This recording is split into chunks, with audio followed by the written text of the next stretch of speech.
ఆది కాండము 21వ అధ్యాయము 19వ వచనం వైపు ఒకసారి మనము చూద్దాం. ఆది కాండము 21వ అధ్యాయము 19వ వచనం. మరియు దేవుడు ఆమె కన్నులు తెరిచినందున ఆమె నీళ్ల ఓట చూచి వెళ్ళి ఆ తిత్తిని నీళ్లతో నింపి చిన్నవానికి త్రాగనిచ్చు. మరియు ఇక్కడ వాక్యం చూసినప్పుడు దేవుడు ఆమె కన్నులు తెరిచినందున ఆమె నీళ్ల ఓట చూచి వెళ్ళి ఆ తిత్తిని నీళ్లతో నింపి చిన్నవానికి త్రాగనిచ్చు. ఈ మాటలు మనము ఎవరి గురించి చూస్తామంటే అబ్రహాము గారి యొక్క శారా బనికత్తె. హల్లెలూయా. 9వ వచనం. అప్పుడు అబ్రహామునకు ఐగుప్తురాలైన హాగరు కనిన కుమారుడు పరిహసించుట శారా చూచి. దేవునికి స్తోత్రం. అబ్రహామునకు హాగరు కనిన కుమారుడైన ఇష్మాయేల్ అంట ఎవరినో పరిహసిస్తున్నారండి? వాగ్దానం చేత జన్మించిన ఇస్సాకును పరిహరించడం చూస్తున్నాం. వెంటనే శారము చూసి ఏమని చెప్పినంటే ఈ దాసి యొక్క బిడ్డను వెళ్ళగొట్టమని చెప్పినప్పుడు దేవుడు కూడా దానికి అంగీకరించారు. దేవునికి స్తోత్రం కలుగును గాక. అప్పుడు దేవుడు చెప్పారు, ఇస్సాకు వలన అయినది నీ సంతానము అనబడును. సరే, ఇస్సాకు వలన శారా గారు ఒకవైపు ఉంటే వీరంతా కూడా అబ్రహాం యొక్క దగ్గర చాలా దీవెనకరంగా ఆశీర్వాదంగా జీవిస్తూ ఉన్నప్పుడు ఏమి ఎందుకు అక్కడ ఆ ప్రాంతం నుంచి విడిచిపెట్టి ఆ స్థలం విడిచిపెట్టి బయటికి రావాల్సి వచ్చినది అనమాట. వచ్చినప్పుడు ఈమె చేసిన పని ఏమిటంటే ఎడారి గుండా ప్రయాణం చేస్తూ ఉన్నప్పుడు వీరి దగ్గర ఉన్న ఆహారం అయిపోయింది, వీరి దగ్గర ఉన్న నీరు కూడా అయిపోయింది. అందరూ నా వైపు జాగ్రత్తగా చూడండి. ఈమె దగ్గర ఉన్న ఆహారం అయిపోయింది, నీరు కూడా అయిపోయింది. నీరు అయిపోయిన తర్వాత ఇక వాళ్ళ తల్లి ఏమనుకున్నదంటే ఆ తిత్తిలోని నీళ్లు అయిపోయిన తర్వాత ఆమె యొక్క పొద క్రింద చిన్నవాణ్ణి పడవేసి ఈ పిల్లవాని చావు నేను చూడలేను అనుకొని వింటి వేత దూరం వెళ్ళి అతనికి ఎదురుగా కూర్చుండెను. ఆమె ఎదురు మొదటి విషయం ఏమిటంటే అతడు ఆ మనిషిని మరణము నుంచి పొందవలసి ఉన్నది. మనము కూడా దేవుని మహిమను, సన్నిధిని, కృపను మనము చూడాలంటే మనము కూడా మరణించి తిరిగి లేవవలసి ఉన్నది. యేసుక్రీస్తుతో పాటు నేను సిలువ వేయబడి ఉన్నాను, ఇకను జీవించేవాడు నేను కాదు అని పౌలు గారు సెలవిచ్చినట్లు కూడా మనము కూడా మన సొంతములు అన్ని విషయంలో కూడా మరణించి యేసు ప్రభు కొరకు మనము జన్మించవలసి ఉన్నది. ఇక్కడ ఈ యొక్క విషయం అనేది ఇస్సాకుకు మాత్రమే కాదు కదండి, ఇష్మాయేలు దాసి కుమారుడికి కూడా ఇటువంటిది దేవుడు అనుమతి. ఈ బిడ్డ ఏమని చూసిందంటే ఈ తల్లిని ఆ బిడ్డను చూసి ఈ బిడ్డ చనిపోతున్నాడు అని చెప్పేసి ఇక భావించేసి ఏం చెప్పిందంటే ఆ బిడ్డ చనిపోతుందని చెప్పేసి అక్కడ ఒక చోట పెట్టేసి కింద దూరంగా వెళ్ళిపోయి ఈ బిడ్డకి ఏమవును అని నేను చూస్తాను అని అనుకున్నది. దేవుని నమ్మని మహిమ కలుగును గాక. దేవునికి స్తోత్రం. హల్లెలూయా.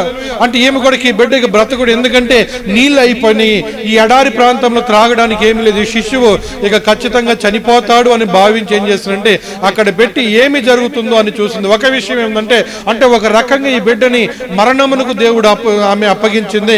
వెంటనే దేవుని యొక్క వాగ్దానాన్ని, ఆశీర్వాదాన్ని ఆ బిడ్డ జీవితంలో ఆమె పొందుకుంది. అందుకోసమే మనము దీవించబడాలి, ఆశీర్వదించబడాలంటే ఏది మన చేత్తో పట్టుకోకూడదు, కానీ మన చేతుల నుంచి తీసి దేవుని చేతిలో ఆ పరిస్థితిని మనము పెట్టాలి. ఈ శోధన నేను హ్యాండిల్ చేయగలను కాకుండా దాన్ని తీసుకెళ్లి దేవుని యొక్క చేతిలో మనము పెట్టాలి. ఈ పోరాటాన్ని నేను చేస్తానని కాకుండా ఆ పోరాటాన్ని దేవుని చేతిలో మనము పెట్టాలి. ఈ శోధనని నేను ఒక సొంత బలంతో నేను ముందుకు వెళ్తానని కాకుండా దేవుని యొక్క శక్తిని బట్టి నేను దీన్ని జయించగలనని దేవుని చేతులను పెట్టినప్పుడు అది ఖచ్చితంగా మరణించింది. ఆ శోధనను జయిస్తావు, దాని ద్వారా దీవెన, ఆశీర్వాదములు అనేవి నీ జీవితంలో నడిపించబడతాయి. దేవుని నామమున మహిమ కలుగును గాక.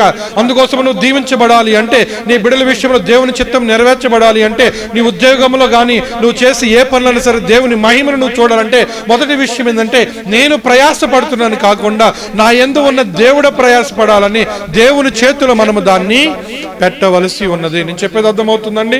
దేవునికి మహిమ కలుగును గాక. హల్లెలూయా. అందుకోసమే నీతో పాటు వచ్చేవాడు నీ దేవుడని యెహోవా. నీ దేవుడని యెహోవా నీ పక్షమున ఆయన యుద్ధములను చేస్తాడు. నీవు కాదు చేయవలసినది, దేవుడే నీ పక్షమున చేస్తాడు. మరి ఆయన చేయాలంటే నువ్వు చేయాల్సిన పని ఏమిటంటే ఆయన్ని పిలిచి ప్రభువా నా వలన కాదు నీ వలన జరుగుతుందని దేవుని వైపు మనము చూడవలసి ఉన్నది. దేవునికి స్తోత్రం. హల్లెలూయా. సరే, ఇక్కడ మొదటి విషయం ఏంటంటే ఈ తల్లి ఆ బిడ్డనిక దేవుడే బ్రతికిస్తే బతికివ్వాలి, ఈ బిడ్డకి ఏదైనా అవ్వచ్చు అనుకుంటే, ఆ తర్వాత విషయం ఏంటంటే ఆ బిడ్డ విషయంలో ఆ తల్లి మొరపెట్టింది, దేవుని వైపు చూసింది.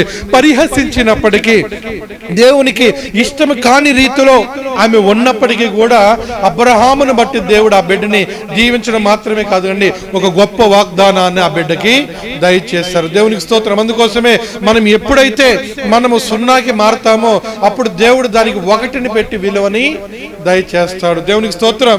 ఇంకా నాలో ఏదో శక్తి ఉంది, సామర్థ్యం ఉంది, నేను ఏదో చేయగలను మనం ముందుకు పోయామనుకోండి, ఏది కూడా జరగదు. పరిచర్య కానీ మన ఆత్మీయ భక్తిలోనికి మనకి ఏదైనా సరే ఒక దీవెన రావాలంటే మొదటిగా మనం జీరోగా మార్చబడవలసి ఉన్నది. అప్పుడు యేసు ప్రభు మన పక్కన వచ్చి నిలుచుంటారు. అప్పుడు మన జీవితానికి విలువ అనేది వస్తుంది. దేవునికి స్తోత్రం. హల్లెలూయా. సరే, హాగరు దేవునికి ఇష్టం లేని కాని రీతిలో జన్మించింది. ఆ బిడ్డ కూడా దేవుని వాగ్దానంలో ఉన్న వారిని పరిహసించారు. అయితే ఒక విషయం ఏంటంటే వారు దేవుని తట్టు తిరిగినప్పుడు ఆ ఎడారిలోని దేవుడు వారికి సహాయము దయచేశారు. దేవుడు ఏ ఒక్కరిని విడిచిపెట్టేవారు కాదండి. అందుకోసమే మన శత్రువుల విషయంలో దేవుడు మనల్ని ప్రార్థన చేయమన్నారు. అందుకోసమే యేసు ప్రభు వారు తనని హింసించిన వారి కొరకు, తను పొడిచిన వారి కొరకు, తన ముఖం మీద ఉమ్మి వేసిన వారి కొరకు ప్రార్థన చేశారు. మనము కూడా ఇటు రీతిలో ప్రార్థన చేయవలసి ఉన్నది. అట్టి మనసును దేవుడు మనకి దయచేయునుగాక. ఆమేన్. హల్లెలూయా. ఒక మరణపు పరిస్థితుల్లో దేవుని సహాయం కొరకు వేడుకున్నప్పుడు దేవుడు అక్కడ ఏం చేసిందంటే, మరియు దేవుడు ఆమె కన్నులు తెరిచినందున ఆమె నీళ్ల ఊట చూచి ఆ తిత్తిను నీళ్లతో నింపి చిన్నవానికి త్రాగనిచ్చాను. మొదటి విషయం ఏంటంటే ఆల్రెడీ ఆమె కన్నులు తెరిచినందున ఆమె నీటి ఓటను ఆమె చూసింది. దేవునికి స్తోత్రం. హల్లెలూయా. అంటే ఏమేమనుకున్నదంటే ఇక నా బిడ్డ చనిపోతాను, నీళ్లు లేదు అనుకుంటుంది. కానీ ఒక విషయం, ఆ బిడ్డకి దేవుడు ఈమె కంటే ముందే ఆ నీటిని అక్కడ సిద్ధం చేసి ఉంచాడు. అక్కడ దేవుడు నీటి ఊటను సృష్టించాడని రాయలేదండి. ఆ నీటి ఊట చూసేటట్టుగా దేవుడు ఆమె కళ్ళను తెరవ చేశారు. దేవుడు నామని మహిమ కలుగును గాక. దేవునికి స్తోత్రం. హల్లెలూయా. దేవుడు నామని మహిమ కలుగును గాక. దేవుడు ఆరు ఎడారిలో పోతున్నప్పుడు అబ్రహామును బట్టి ఆల్రెడీ వారికి ఒక ఓటును అక్కడ దేవుడు ఏర్పాటు చేసి ఆ మార్గంలో నడిపిస్తూ ఉన్నప్పటికీ ఈమె చూసిన పని ఏమిటంటే ఈ బిడ్డ చనిపోతుందని భావించి ఆమె కళ్ళు మూసుకొని పోయింది కాబట్టి మరణమును తలించింది. అయితే ఆమె దేవుని వైపు చూసినప్పుడు, దేవునికి ప్రార్థన చేసినప్పుడు దేవుడు సహాయాన్ని దయచేశారు. ఆమె కళ్ళను తెరిచినప్పుడు ఆమె నీటి ఓటను చూడగలిగింది. ఈ రోజును కూడా దేవుడు నీ జీవితంలో కావలసిన సమస్తమును కూడా ఆయన ముందే ఏర్పాటు చేసి ఉన్నాడు.